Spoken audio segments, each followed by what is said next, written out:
काळे गरुड मागला महाबळी तिने पावने पंखा तळी केली ते वेळे निज निद्रा. ज्यावेळेस असताना त्या लंकेच्या पठारामध्ये त्रिकुटाचे असताना त्या ठिकाणी जे त्रिकुट तिथं असताना हे असताना फराळ केल्यावर थोडा आराम केला आणि आराम करून ऐसे घेऊन विश्रांती गरुड कैसा गेला शीघ्रगती वद भक्त पद प्रयुक्ती भाग्य प्राप्ती लंकेशी. आणि असं असताना फराळ करून ज्यावेळेस असताना गरुड गेला त्यावेळेस भगवत भक्ताला फराळ करीत असताना भगवंताची प्राप्ती कशी झाली ते ऐका. गरुडाचे नके स्पष्ट लंकेशी रुचली तिकट पडता पर्जन्याचे वाहवाट झाले त्रिकूट तिथोर. भगवान भक्ताची असणाऱ्या त्या गरुडाचे जिथं तो त्या त्रिकुट शिखरावर उतरला त्या पर्वतावर तिथं असणाऱ्या त्याच्या नाक्या होत्या त्याच्यावर पाव कारण वजन थोडं होतं का त्याचं आणि कारण वजन ते 2-3 असणार होतं 2-4 असणार एक घडची घड असताना उतरल्यामुळं 3 ठिकाणी असताना त्याचे नकर उतले आणि त्याच्यावर पाऊस पडला तिथून असणाऱ्या 3 नद्या एक प्रकारचा असणारा 3 दिशा निर्माण झाल्या आणि त्याच्यामुळे त्याचं नाव काय झालं पुढच्या. कुबेराची अलकावती रावणे हिरोनी घेता वस्ती त्यासी विरोनी प्रजापती लंकापती तो त्याच नाव त्रिकुट झालं आणि असताना तिथंच असताना काय झालं जिथं ती फांदी पडली होती तिथंच असणारे भगवान ब्रह्मदेवाने कुबेराला देण्यासाठी अलकावती म्हणजे लंका नगरी तयार केली. विश्वकर्म्या ते घेऊन स्वयं चतुरानना निर्माण केले लंका भुवन. स्वतः ब्रह्मदेवाने लंका नगर तयार केली. विश्वकर्म्याचे झाडो निकडे त्रिकुट सज्ज केले गाडे लागन लगे मागे पुढे चौकडे दुर्धर. विश्वकर्म्याने असताना ते तयार केलं तिथं असताना काळाचा घाला चालला नाहीये. कोड लंका मागलीकडे सुवेळा शोभे लंके पुढे निकुंभ बळा अवघडे दक्षिणेकडे दुर्गम. निकुंभळा असणारी अवघड तयार केली तिथंच असणारा पडलंकाही तयार केली. कुठं जे 3 नाक्या जिथं असणाऱ्या गरुडाच्या उतरल्या का तिथं असणाऱ्या 3 ठिकाण 3 नगर म्हणजे लंका नगरासारखे तयार केले. तया लंकेच्या शिखरी करक शाळा होती वरी अंगी लाविता पुच्छे करी शाखा एक सरे. याच लंकेच्या असणाऱ्या शिखरावर म्हणजे असणाऱ्या कड्यावर बाजूला तिथं असणारी ती गरुडाने ठेवलेली जांभळीची फाटी होती आणि आग लावली का तेव्हा ती पगळली. कोण पर ती असणारी कशी झाली होती ऐका. हनुमंते जाळले लंका सुवर्णाची होती निधे का भगवत भक्ताचा आवाका दुःख दुःखदाय. ज्यावेळेस हनुमंतानं असणारी लंका पेटविली त्यावेळेस असणारी लंका धड धड धड धड धड धड जोरा निघू लागल्या आणि तिचीच असणारी गरमी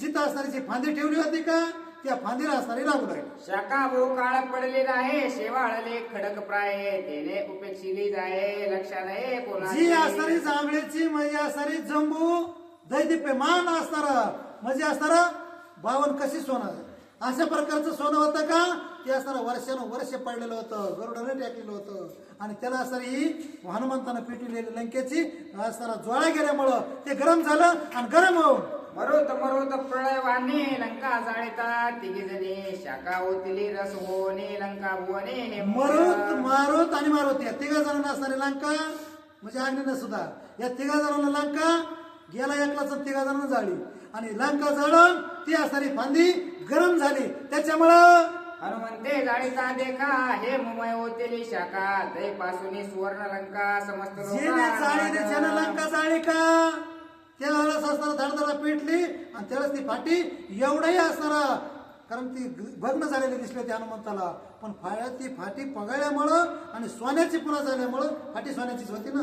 सोन्याचा असणारा हा आकार आहे ह्याच्यावर जर असणारा म्हणजे हा आकार ह्याच्यावर जर सोनं पडलं ती वाटी सोन्यासारखी दिसल तशी लंका सोन्यासारखी चमकू लागली. कपिने करता लंका लंका झाले सुवर्णवर्ण मग सीतेपाशी येऊन केले नमान. लंका जाळली आणि फांदी पगळली कोणची गरुडाने टेकली होती ती त्याच्यामुळे दैदिप्य मान दिसू लागली आणि हनुमंताला त्याचं थोडं नवल वाटलं सीतामातेचं दर्शन घेतलं. नमस्कार करोणी सीतेचे शीघ्र भेटावया श्रीरामासे हनुमान आज्ञा पुसे तिसे अति त्वरेसे नमस्कार असताना सीतेला केला म्हणलं माते दे परवानगी मला भेटावया निज स्वामीसे स्फुरण आले हनुमंतासे भाऊ बाहू थरकती उल्हासे तळपे आकाशे. आपल्या मालकाला गुरुला रामचंद्रला भेटण्यासाठी असणारा हात असणारे थरकू लागले आणि परवानगी सीतामातेला हनुमान लंकेत मागू लागले. मने कवळले श्रीरामासे श्रद्धा सीतेच्या पायासे आज्ञा पुसावया तियसे एकाग्रतेसे तिष्ठत. एकाग्रतेनं असणारा काही न बोलता सीतामातेच्या पुढे हात जोडून असणारा हनुमंत परवानगी म्हणला तुमच्या दासीचा दास ऐसे ते कोणी हनुमंता उल्हास जानकीचे चित्ता मारावया लंका नाथा श्री माता ऐसक सिद्धीला असताना उल्हास निर्माण झाला राजा रावणाला मारण्यासाठी हनुमंताला आशीर्वाद देऊ लागला. ऐक हनुमंता सावधान तू जमी देते आशीर्वचन मार्गी बाजून शके विघ्न रामचे द्रूप ऐक हनुमंता तुला असं आशीर्वचन असताना देते ऐसा बरे देईन जानकी माता म्हणजे सीता माता वरदान देऊ लागली असून ऐकोणी सीतेचे वचन हनुमान घाले लोटांगण वंदोनी सीतेचे चरण केले उड्डाण आता मात्र असताना त्या ठिकाणी हनुमंताला स्फुरण आलं आणि असताना पुन्हा असताना लोटांगण घालून आता पटांगण धरलं तरी सगळं संपलंय आता काय पटांगण धरीत नाहीये. एका जनार्दना शरण हनुमंताचे श्रीराम दर्शन तेथील गोड निरूपण सावधान एकनाथ महाराजाला स्वतः आपल्या गुरुला जनार्दन स्वामीला शरण जातात आणि तिथं असताना शरण जाऊन